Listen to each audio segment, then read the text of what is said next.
memperhatikan Al-Quran, itu sangat kemuliaannya buat kita. Semakin banyak perhatikan Al-Quran, semakin manfaatnya buat kita. Contoh, ayat Al-Kursi, satu ayat. Rasulullah SAW bersabda, "Man qara'a ayat Al-Kursi dubura kulli salatin laysa bainahu wa bainal jannati illa an yamut." Barang siapa yang membaca ayat Al-Kursi setiap habis salat fardu, tidak ada sesuatu yang mampu menghalanginya masuk surga. Ayat Al-Kursi ini satu ayat menjaminkan kita masuk surga.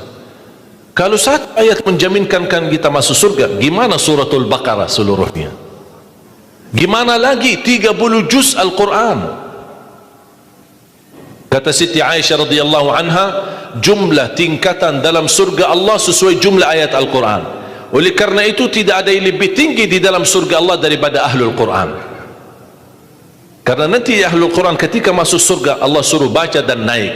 Baca sebagaimana kamu baca di dunia, dan naik posisimu dan darajatmu di dalam surga. Baca naik terus, baca naik sampai bersama Nabi Muhammad di darajat yang tertinggi di dalam surga Allah.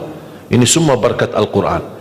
Belum lagi syafaat Al-Quran, belum lagi anak penghafal Al-Quran menghadiahkan 2 mahkota untuk kedua orang tuanya, belum lagi setiap satu huruf dapat 10 kebaikan, belum lagi Al-Quran akan menemani kita saat sakratul maut, belum lagi Al-Quran akan temani kita saat menghadapi mungkar nakir di dalam kubur, belum lagi saat dibangkitkan oleh Allah akan bersama Al-Quran sama kita, belum lagi saat dihisab Al-Quran akan menemani kita, belum lagi saat kita berjalan di atas sirat Al-Quran masih berkenan menemani kita sampai ke pintu surga.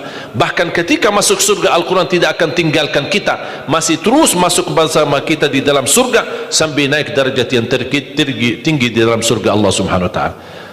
Kewajiban kita cuma satu, coba berapa panjang balasan Al-Quran sampai ke surga, tapi diminta cuma satu, berkenan menjadikan Al-Quran teman kita di dunia.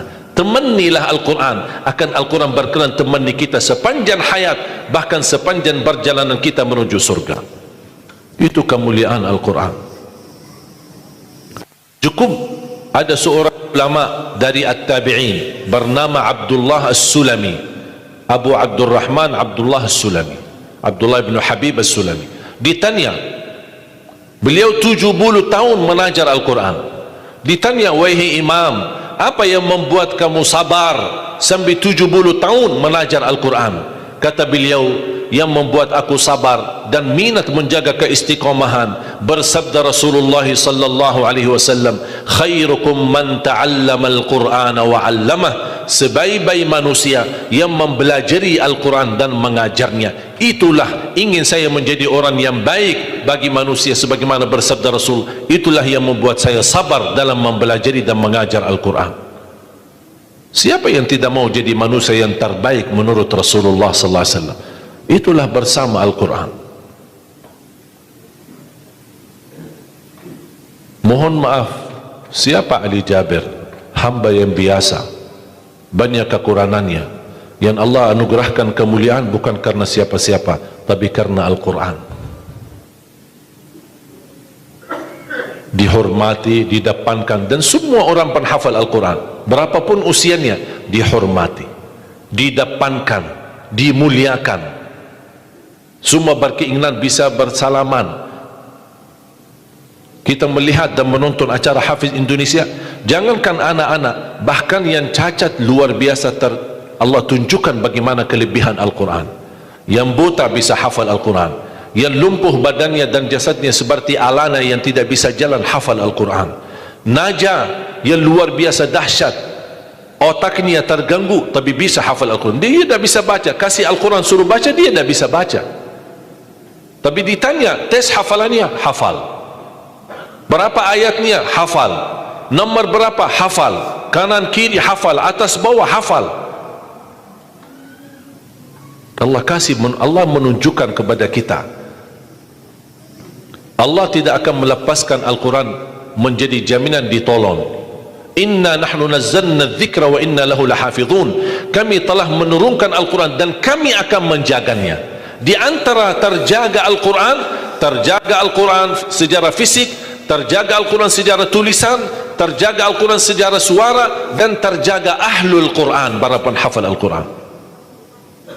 Oleh kerana itu jamaah sekalian, selalu saya mendorong masyarakat, kalau kaum muslimin muslimat di Indonesia merasa dirinya gagal menjadi penghafal Al-Quran, jangan putus asa, tetap masih anda bisa menjadi ahlul Quran. Ayo kita lipatkan diri kita melalui yang jadi saham atau saksi baik bagi kita di hadapan Allah, melalui infak kita, sedekah kita, zakat kita, wakaf kita, apa saja, supaya kita datang di hadapan Allah. Ya Allah, mohon maaf, saya belum bisa hafal Al-Quran, tapi hartaku menjadi saksi untuk membantu dan menolong Al-Quran dan binaan Al-Quran. InsyaAllah termasuk ahlul Quran dan mendapatkan syafaatnya Al-Quran di hari kiamat, dan amalan itu menjadi sedekah jariah yang menalirkan pahalanya sampai hari kiamat.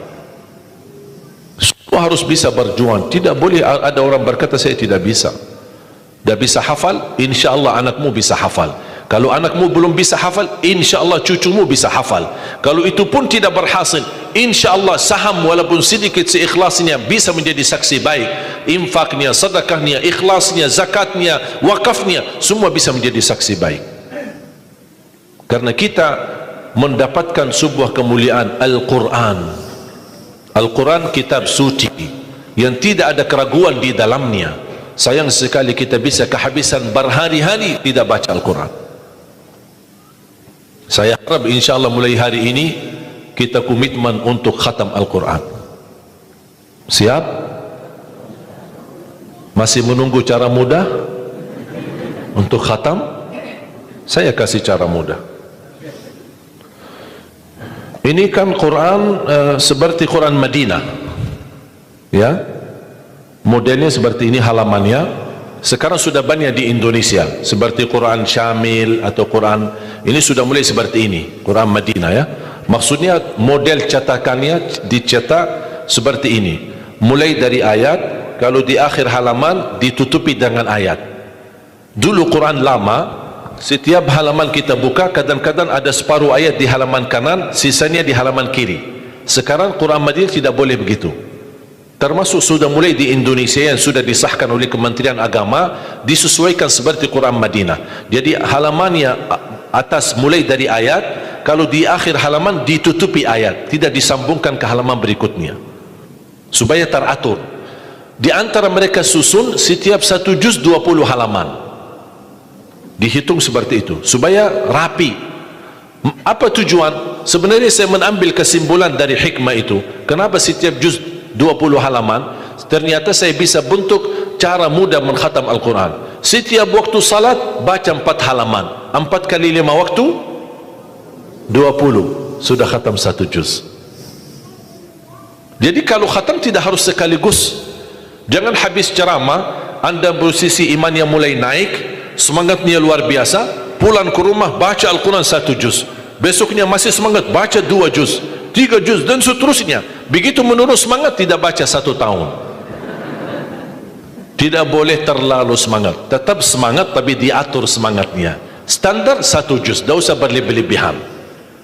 Jaga 1 juz, sedikit demi sedikit, istiqamah lebih baik daripada banyak tapi terputus. Dan itu bersabda Rasulullah SAW, khairul amali adwamahu wa inqal, sebaik-baik amal sedikit tetapi istiqamah daripada banyak tapi terputus.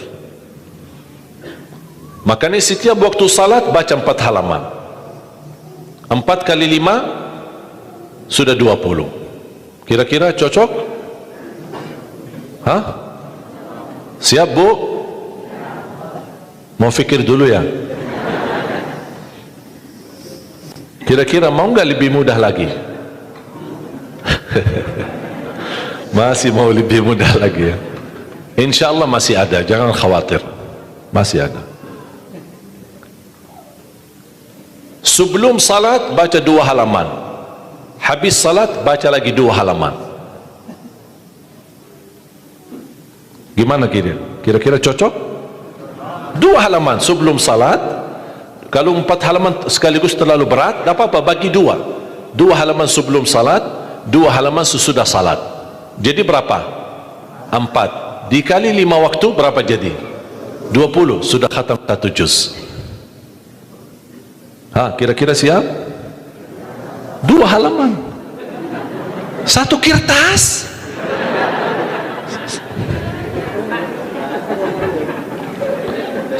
Satu lembar ya, 1 kertas, 1, cuma bola balik, masa keberatan, cuma 1. Begitu sebelum salat baca 1 kertas, 1 lembar, habis salat baca lagi 1 lembar. Mohon maaf, lagi semangat, mau nambah jangan tambah, itu aja dijaga sampai selesai. Kalau ini bisa dijaga, insya-Allah husnul khatimah, istiqamah dibaca. Siap? Fikir-fikir dulu atau gimana? InsyaAllah aman ya, cocok? Masih mau lebih mudah lagi? Bu, mau lebih mudah.